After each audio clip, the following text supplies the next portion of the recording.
Welcome to another episode of the Hoopsfix Podcast with me, your host, Sam Nita, full-time British basketball advocate. And we're back. The summer has been mad, but I am very happy to be back recording these podcasts. They bring a little bit of joy to my life and hopefully a bit of entertainment for yours as well. This week, we've got a very special guest. It is none other than Tosan Evbuomwan. He is the unanimous Ivy League Player of the Year after a breakout season last year with Princeton. Originally from Newcastle, his career trajectory has been pretty nuts, to be honest. Starting playing the game at only 14 years old, and then 5-6 years later, winning the Ivy League title with his team, being the Ivy League Player of the Year, being in the NCAA tournament, and now expecting another big year at Princeton. There are whispers of the NBA. There are NBA scouts in attendance at his games. There are a few articles online that are talking about him as a potential NBA prospect. He says it himself that his goal is to play in the NBA. So, yeah, this is a big time for British basketball, and I am super honoured to have him on the show. And the other reason is he is actually in the UK, in London, next week. The London Basketball Classic is happening. Shout out to Mark Mulholland and Gareth Maguire bringing over 4 NCAA Division 1 teams, Princeton, Manhattan, and Northeastern and Army to compete over 2 days. Thursday, the 24th of November, and Saturday, the 26th of November at the Copper Box. We will have some top tier college basketball action. So do check it out. Go and get some tickets. They are available. You've got to hoopsfix.com. It's all the banner space at the moment. But also the tickets are available on Ticketmaster. I will be there and I will see you there. And hopefully you will come and check out Tosan and his side, as well as the other 3 teams taking place.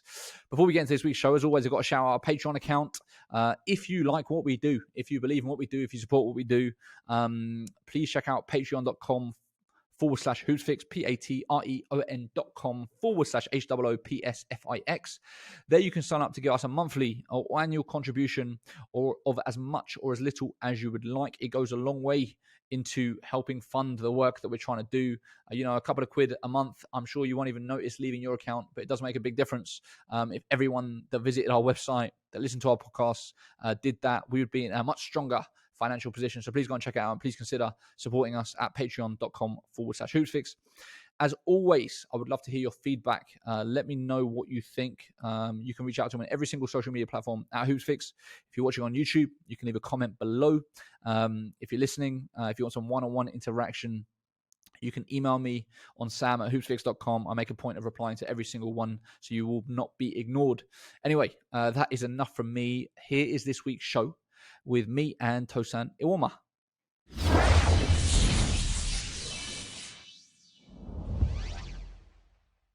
Tosan, welcome to the show. Thanks, Sam. Thanks for having me. So we are here because big event next week, London Basketball Classic is happening at the Copper Box, and you are obviously returning to home soil. How are you feeling about coming back to the UK and playing, in your home country? Yeah, super excited, obviously. Just looking forward to it, opportunity to obviously keep getting better with my team, but, obviously being able to play in front of close family and friends who haven't had the opportunity to see me since I've made the move over to the States. So really looking forward to it and seeing everyone. Are you expecting to have a lot of people travel down from Newcastle to London for the game? Yeah, there'll be a good amount of supporters, and like I said, close family and friends. So just really looking forward to seeing them. Obviously, you open up 7:30 p.m. on Thursday night against Army. What do you know about them, and kind of what are you expecting going into the game, and I guess also going into the tournament? How are you feeling about your guys' chances? Yeah, feeling confident, of course, in our abilities, and we like you said, we play Army first, and we know they're a tough team, and we just played Navy, who are also in their league, so another tough team and a tough game we had against them. So as we get closer, obviously the scout and everything will become more in depth, but we know that it will be a tough game, as will the next game, kind of regardless of what happens. You know, you obviously know British basketball. You know, you're from here. You know the game here. You know, how important do you think showcases like this are for the British game, for young players, young fans to see this level of basketball, to see college basketball teams in their backyard essentially? Yeah, I think it's massive. I mean, it's a great opportunity for young guys who are thinking about making the move, and firstly just for them to be able to see that's possible, and secondly for them to kind of see the level that we're playing at, and kind of what it takes and to get there, and all that different type of stuff. And I know other teams have come across. You guys had Cam Hildreth was over kind of preseason, as well as the Bobcats. So I think it's a great thing that all of us are able to come back over and put on this show in front of home fans. Are your teammates looking at you to kind of show them around, sort of show them some traditional British food, some London sights? Like, have you got stuff planned sort of off the court as well? Yeah, I'm sure all of that stuff will go ahead. We do get there a little bit early, like a few days before our first game. So I'm sure we'll go through London and see all of those things. So when are you leaving the US? Like, when do you get here? Yeah, we leave Monday. I think Monday evening. So we probably get there Tuesday morning. So we'll have a couple of days to settle in before the game. Okay, awesome. Well, look forward to seeing you here when you get here, and look forward to seeing the games. I think, people are going to be in for a good show for sure. And obviously, whilst we have you here, I really want to take this opportunity to kind of tell your story. Obviously, it's been quite the rise, when you look at your trajectory to kind of come out of nowhere, and then now you're unanimous Ivy League Player of the Year and doing great things in the US. But kind of, where did it start for you? Like, how did you actually first end up getting into basketball? Yeah, I got into it really just through I just finished playing football. Like I kind of took a step back from football, stopped enjoying it the way I used to. So I guess kind of just pretty much trying new sports, and my dad was a big influence. He used to play basketball, both back in Nigeria and then a little bit when he came over. So he was a big influence with that, and we kind of always had a hoop in the back garden.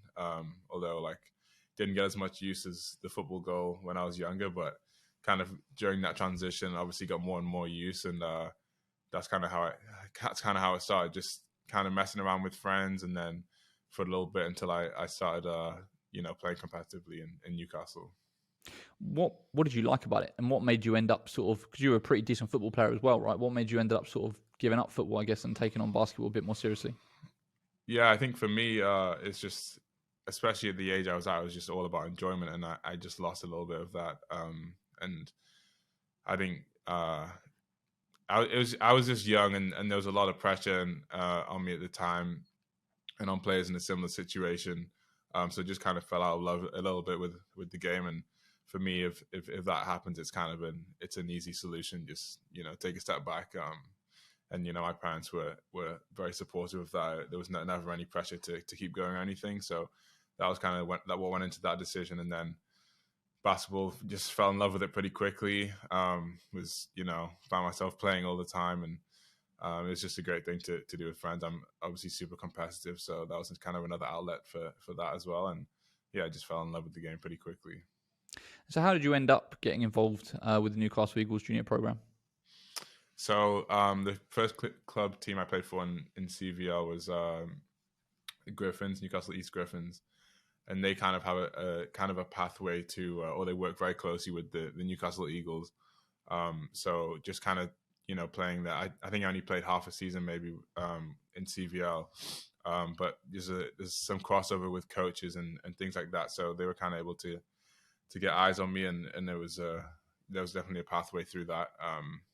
And I was fortunate enough to be able to make that team again, kind of early on, and kind of progress through the ranks. At what point did you have a growth spurt? Like, how tall were you at this point? I've always been tall. I definitely had a spurt. I think so. 14, I was probably 5'10", maybe. I think I remember being at a U15 England camp, and I was maybe 5'11", which was pretty. I was on the smaller side at the time, but I think it's been kind of a steady growth, like from then till about 18. Like obviously quite big jumps each year, but pretty steady through those years, I think. And so when did you suddenly decide to take this super seriously? Like this is where you want to focus, or did it not get to that point? Actually, it was just you were still always playing just for the pure love and enjoyment of it, and it kind of you had the natural talent as well that saw you sort of propel to a higher level. Yeah, I think at the start, a lot of the beginning was just pure kind of love and joy for the game, and kind of that just led into me. I was just playing all the time, and obviously got a lot better through that. But it was just out of love for the game, and I just found myself and my friends who we were just playing all the time, and got so much better during that period. And then I think a turning point, kind of, I'd say that there's been two, but the first turning point was after European Championships. The first year I played with the under 18s, and then all the guys around me were talking about trying to go to America and trying to play D1, trying to, whatever it may be. And that was the first time I really thought like, oh, like you probably have you probably have a pretty good shot at this. And I was getting some messages and what have you after that tournament. So that's when I really started to think this is probably a viable option, one that could honestly benefit you in the long term, and why not chase that. I'd say that was probably the first turning point. And then so from then on, like in terms of seriousness and kind of my mindset a little bit changed. And then I'd say the second one is, like from then obviously coming to America, like that was, I came here to play basketball. So obviously that's a huge thing. But then again, I think it went up another level after my freshman year here. Because, I kind of came with no expectations, just kind of with the mindset of work hard, put your head down and see where it can take you. And, for my freshman year, I think I got a better sense of, how good I could be really, and the opportunities that I may have. And that was another turning point for me where, it's like, you're here and not, nothing's really going to stop you. It's just work. So that was probably the second big turning point for me. And I've kind of carried that mindset through to where I am now. Do you have like goals of being a professional basketball player? Like, has that always been the goal, or is that something that again has come later? Yeah, that's come later. I mean, I do. Yeah, goals to play in the NBA, and it wasn't always the case. Before coming to Princeton, it was like I'd love to be in a position where I'd have the option to play professionally, and kind of make that decision when it came. But like I said, after freshman year, that second turning point was like, this is definitely something you want to do. You want to play professionally. And then kind of just taking it day by day and whatnot, like the position I'm in now and keep working towards. Definitely have goals to play in the NBA. But for sure, professionally. So I don't want to skip over the UK stuff too much before we get to the college stuff, because I know there's a lot there. Like, obviously in the UK, when you were coming up, like who were the guys you were looking at that were kind of, the best in your age group, the best that you were playing at, that you were kind of targeting to be as good as? Yeah. When I first started and, my first England camp was, I think, under 15s. And that was like a huge step up for me. I'd been playing the game for probably less than a year. And I think a lot of it was, I was selected on potential, and so it was a big adjustment. And probably all the guys, I was like, I was probably a little bit behind all the guys. So, but as I got through, guys did you feel out of your depth at that camp? I definitely did. Really, I did, yeah. And it was a huge adjustment, and I don't think I was ready for it. Although I'm glad that it happened, because I think I needed it, and it sparked something in me. But it was a big adjustment, definitely. And it, going through kind of the following season, it just, I think it made everything a little bit easier, and also just boosted my confidence just to know that, you're selected for this, and, you can compete kind of at this level. So yeah, that was a big point. And who were those players that were in that team? I remember Mate was there. I think for Mate, Copenhagen, Mate was there. Like David Chive, LJ, guys who I'm still in touch with, who kind of we've kind of played together through the years. But a lot of those guys were there early on too. So yeah. And then then you progressed. You did how many years? Did you do 2 years of the EABL? Or did you do 1 year of the EABL in the end? I did 1 year at EABL, yes. And then how was your experiences in the EABL? Obviously going into that sort of under 19 age bracket. Yeah, that was good. I mean, that year I was playing EABL and Division 1, and I didn't play as much EABL, just given this schedule and my school schedule and the way that I worked with Newcastle, obviously, because I was going to school, you're at a different school, separate. Right? Yeah. Right. So with the Eagles Academy, it wasn't one school that we were all in. So there was some conflict with that, but it was great. Like kind of at that level, it was no longer like me filling out my depth, and I was ready to compete against my peers, and like again some of the names like Mate and Hosanna, Ade, and those guys. So that was a great experience for me, and being able to go up against those guys every week as well as in Division 1 and playing again better players in Division 1. That definitely helped my preparation before coming over. Yeah, I was going to say, like, I feel like really the true marker in the UK at this point for top junior players is how they're doing against men. I think the junior competitions are really not strong enough to really get a good measuring stick, and so the standout performers over the years have been most cases at Division 1 men's level, because I don't think a lot of young players are getting that much opportunities at BBL level.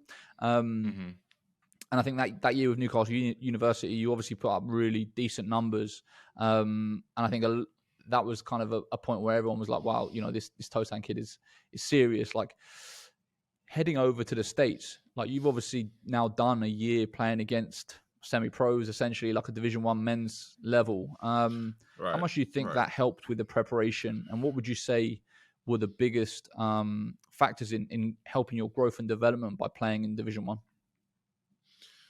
Yeah, no, it was definitely huge, and then opportunities I had as well to practice with the BBL team in Newcastle were also huge.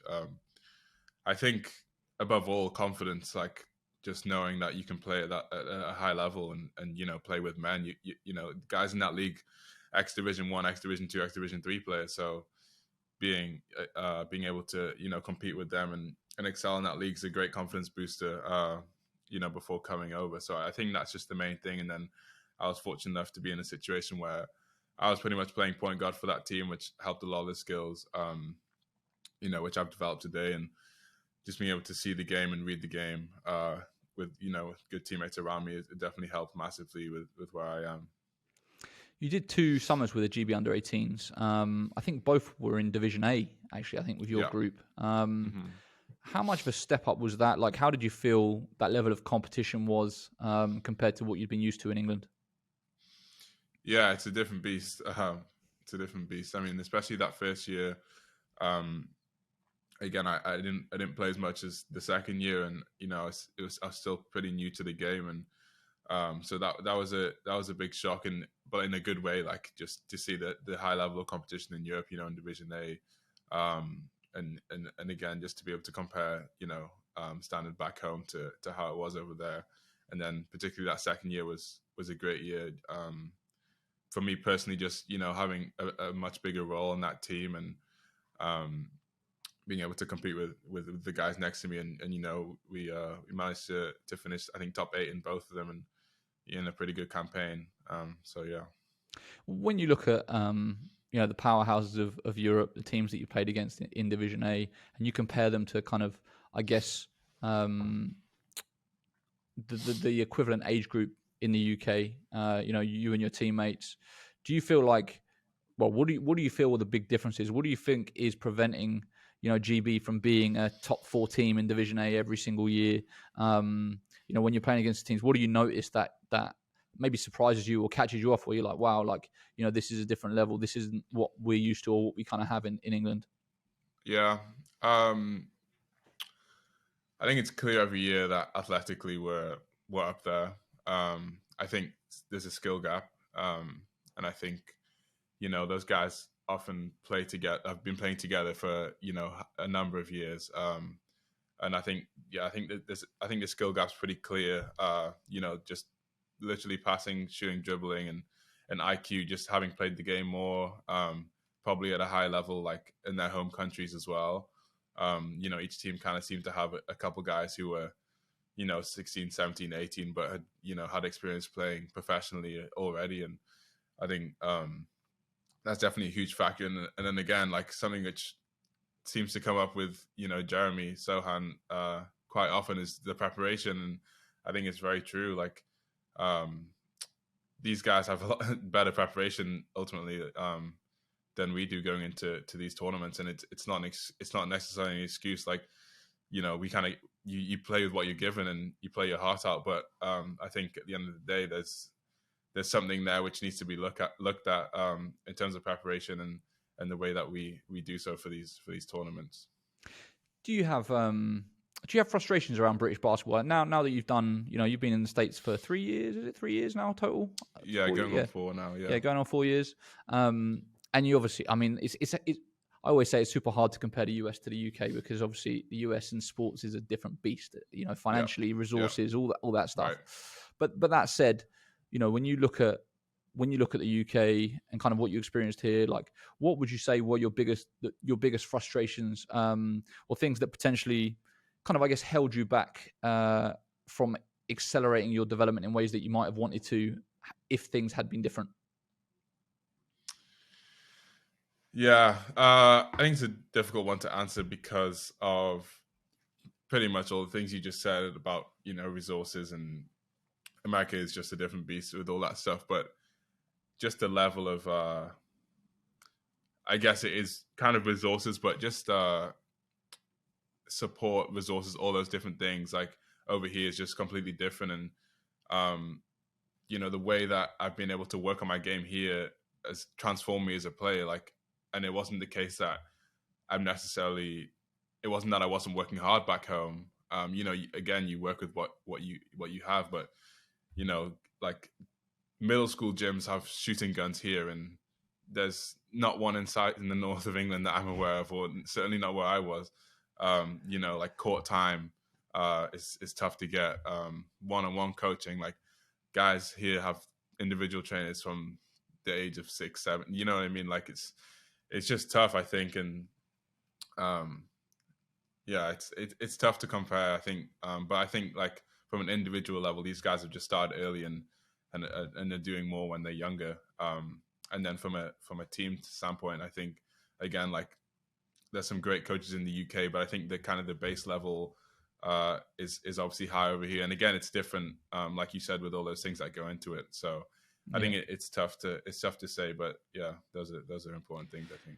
I do think also, in going back to the discussion about kind of comparing Division A European powerhouses to the UK, it's like, and something you didn't mention is that, culturally, so many players start playing from such a young age in these other countries, where even you didn't start playing until you were 14 years old. Like you've already lost 8-10 years on other countries. And it's funny that when I look at, you look at a lot of national teams, and especially now there seems to be there's a lot of players who had parents that used to play, and that actually ends up them being exposed to the game a lot younger than other players. And so it does show you this kind of gulf where, picking up that ball that many years younger,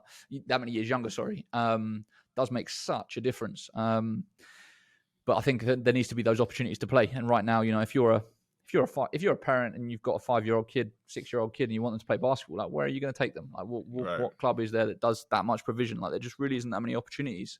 I was actually speaking to a mum the other week who she's got a 5-year-old son, and she's like, she's in London actually. She's like, I don't know where he can even play. I've been looking, I'm trying to find, and they end up playing. Well, if they have the money, they end up paying for sort of, trying to find a private one-on-one coach, which I do think is a big difference, which obviously holds us back. Needs to be way more provision at a younger level. Anyway, I digress.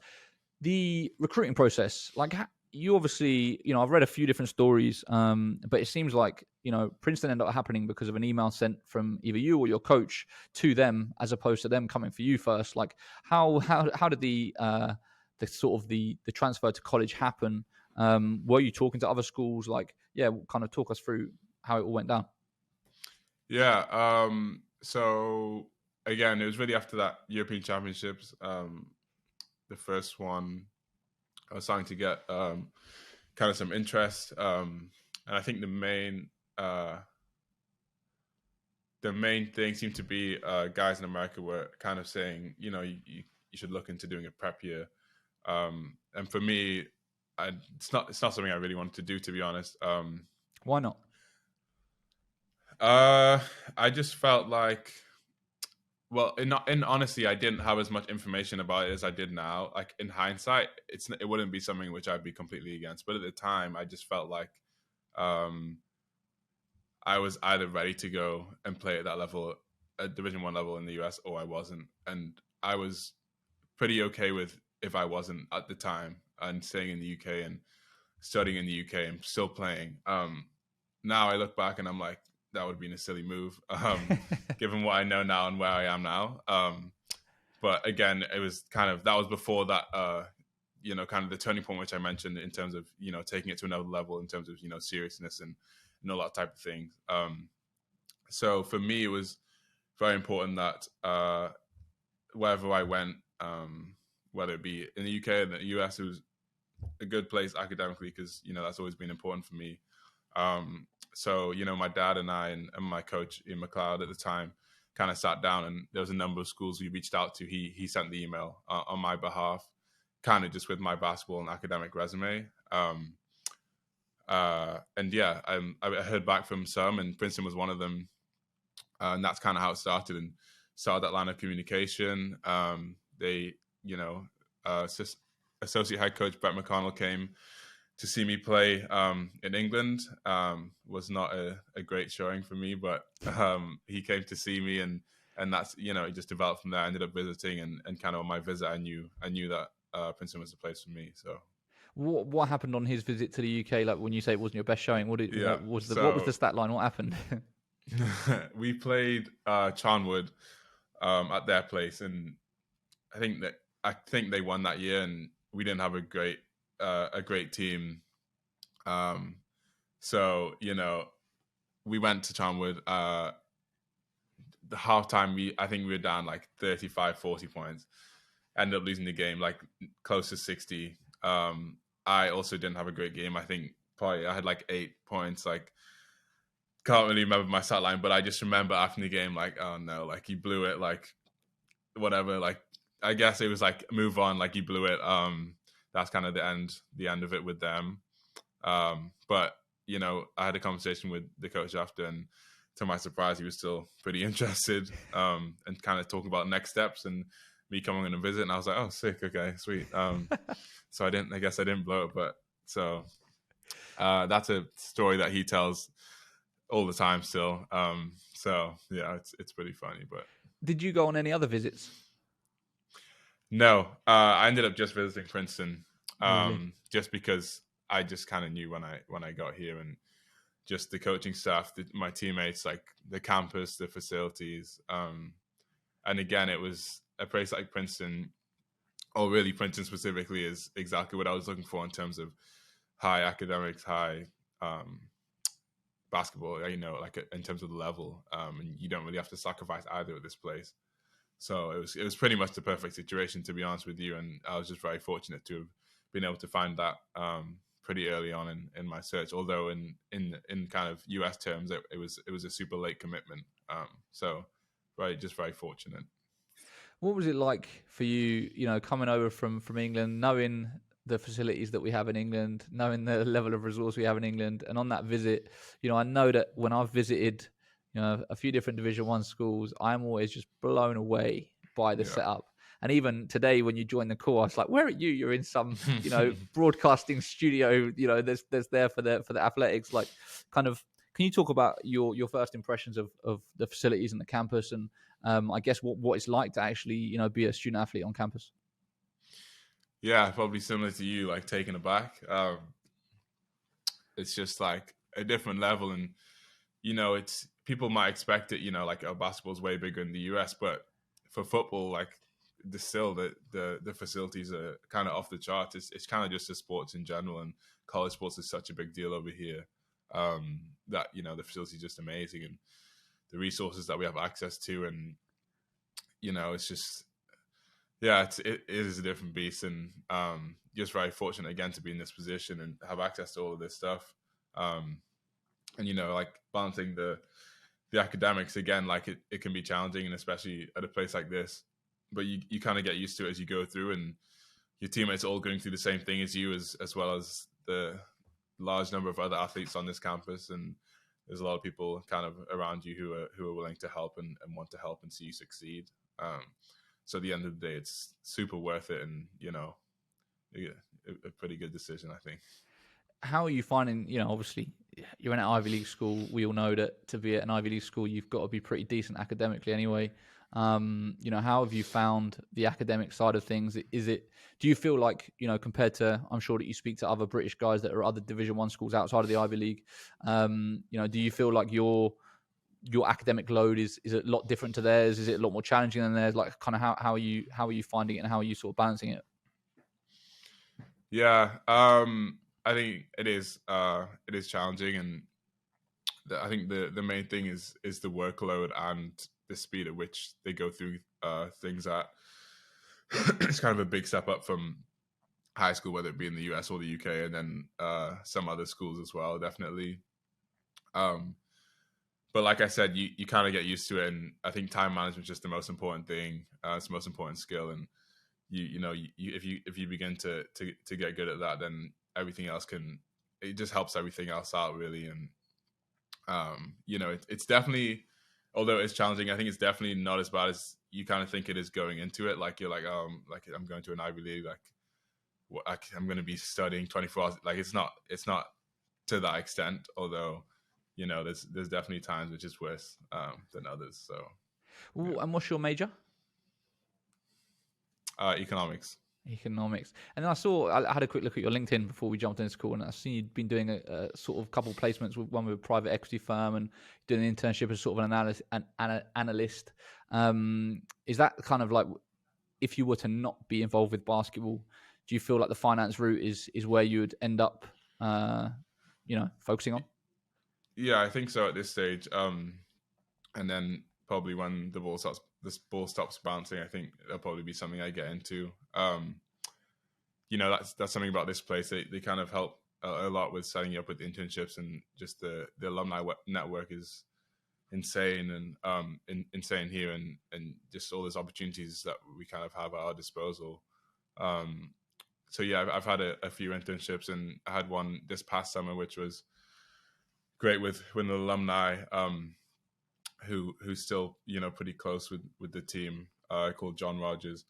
But I think for me, like, this past summer was pretty much all about basketball, and setting myself up. But having an internship like this, especially with an alum that played basketball here and understands, honestly just allowed me to stay in the US for the summer and work out. Obviously I was working as well, but the focus and priority was basketball. And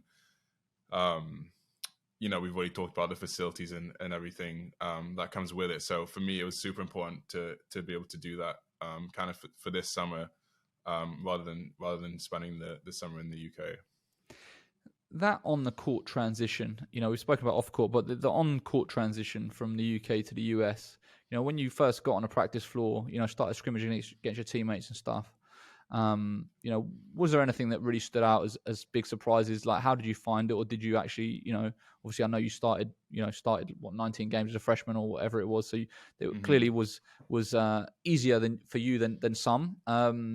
But yeah, like, how did you find the biggest differences, I guess, between the American and the UK game when you first came over? Yeah, I think immediately physicality, pace of the game, and again, skill. I think just pretty much I said kind of what basketball is, but those three things, I think it was just a step up for sure, and it was noticeable. And everyone here, like, everyone can shoot. You know, guys have been working with guns shooting guns since they were, you know, whatever age, and with personal trainers and whatever. You know, everyone's super skilled. But yeah, definitely the physicality and the pace of the game was a step up and something to adjust to quickly. As well as, you know, kind of just the level of detail with everything is massive. And, you know, with a scout report or a defensive coverage, like whatever it may be, like the level of detail is just huge. And there was a huge emphasis on that from day one. So I think that's the biggest step up, you know, stuff that you don't necessarily pay for in high school, even at the Division 1 level. In the UK, you definitely pay for over here. So there's just a huge emphasis on details and limiting mistakes. Did you have any standout memories from your freshman year that was kind of like a welcome to America moment or anything like that? I'd say two standout moments were the first time I scrimmaged with our team. I almost got dunked on by our point guard, Jalen Noel, and he's at Michigan now. But he came. I think he came off a ball screen, and I was like in help, and I was kind of like, I wasn't really worried about it, and he just kind of rose up, and I was watching him above me, and luckily he back rimmed it. But that was like a holy moment. And then the other one was just, I think, my first start, which was against Indiana. And that was just an unreal atmosphere. Their gym's crazy, and you know, their band was playing, and it was just it was an insane atmosphere, and it was a super fun environment to be in. And that was my first start, and we lost the game, but I didn't have a bad showing, so that also helped to settle nerves. But just the atmosphere was crazy. So then your sophomore year, it was your next year that ended up getting cancelled because of COVID, right? Yes, that's correct.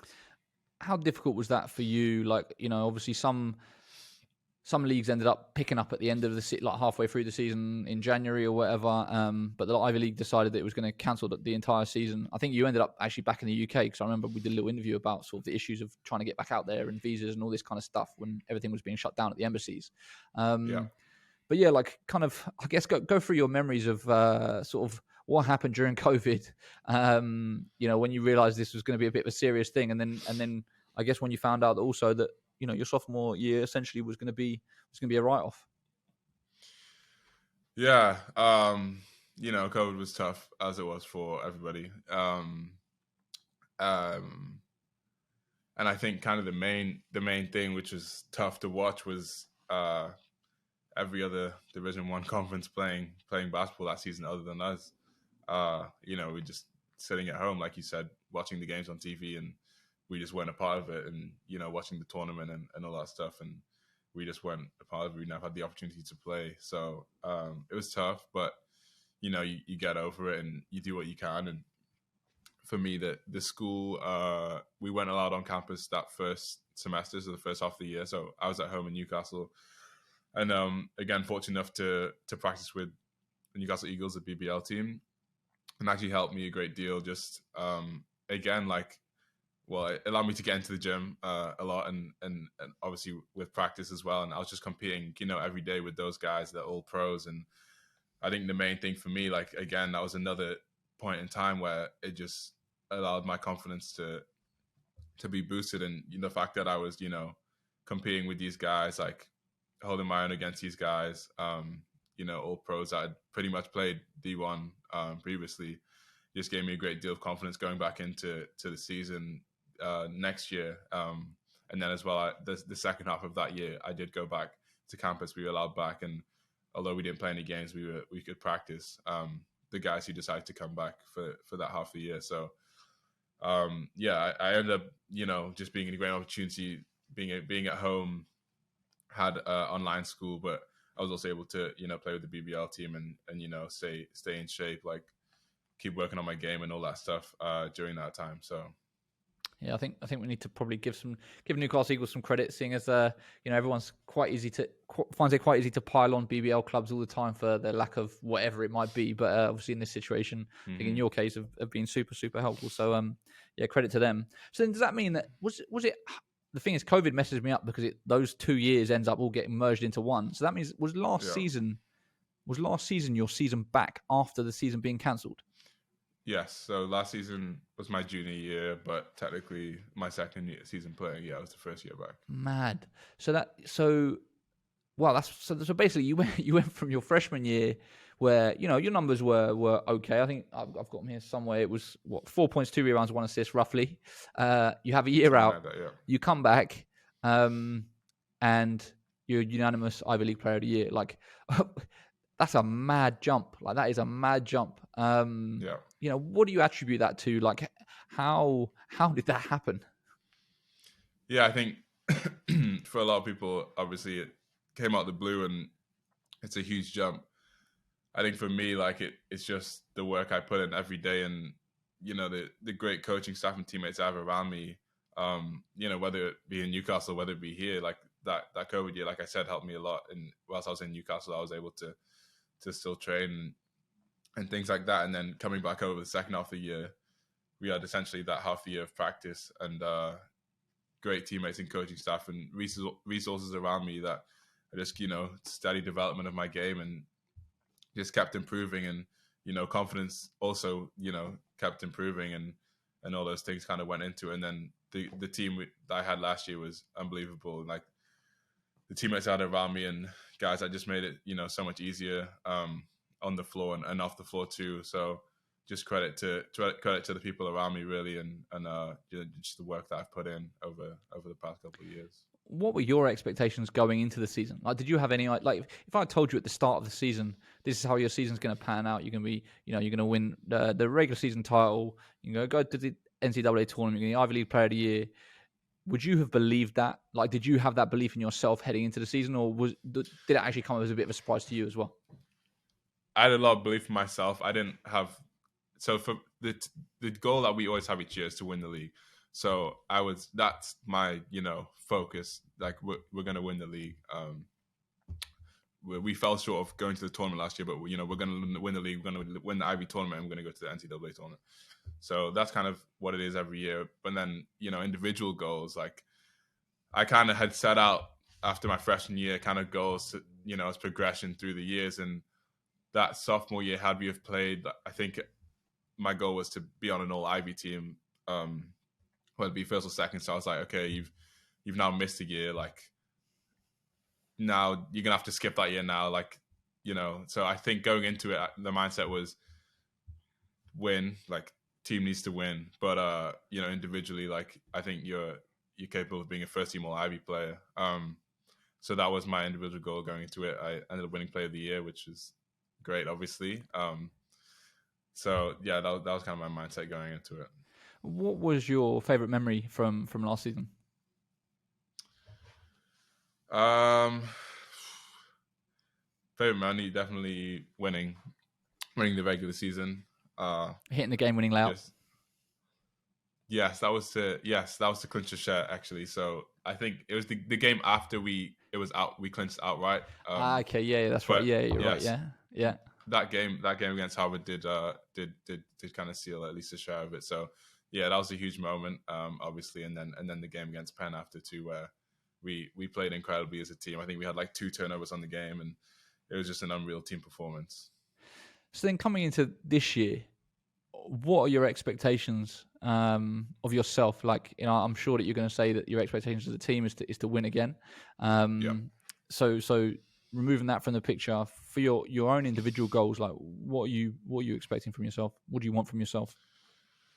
Just to keep building, you know, keep building, keep improving, build on last year, build on kind of every day in practice, every game, just have a spirit of improvement throughout the season.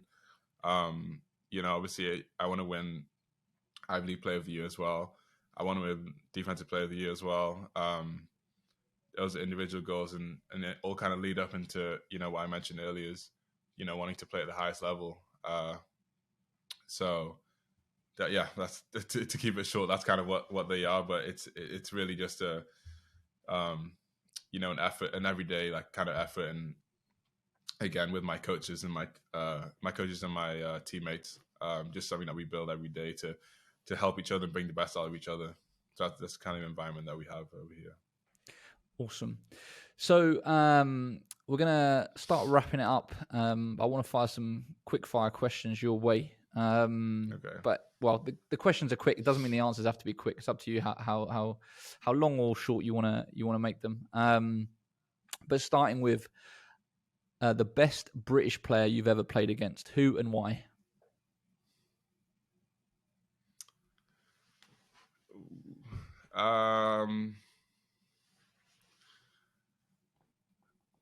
So I'd say I'll give you two answers. I mean, I played Jeremy a little bit when he was younger. Obviously, he's playing at the highest level now. But he was young. It was in Division 1, so I think he was probably 15 at the time. I was 17, and it was just for like I don't know. It was like the last 5 minutes of the game. Like he was on Solon, and obviously they were the best team in the league. So he didn't get too much game time necessarily that year. But we were matched up a little bit at the end of that game.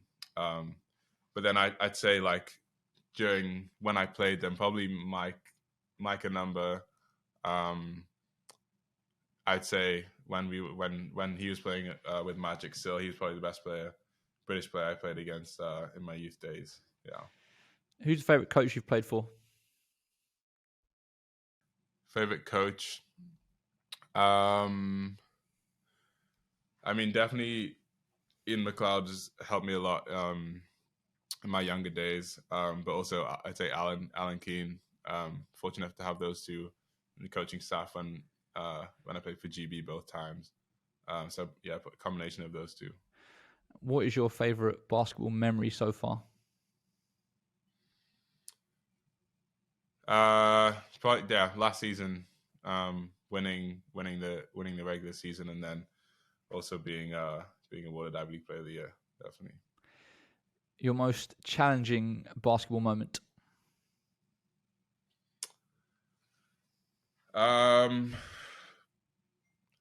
Probably pretty recently, actually.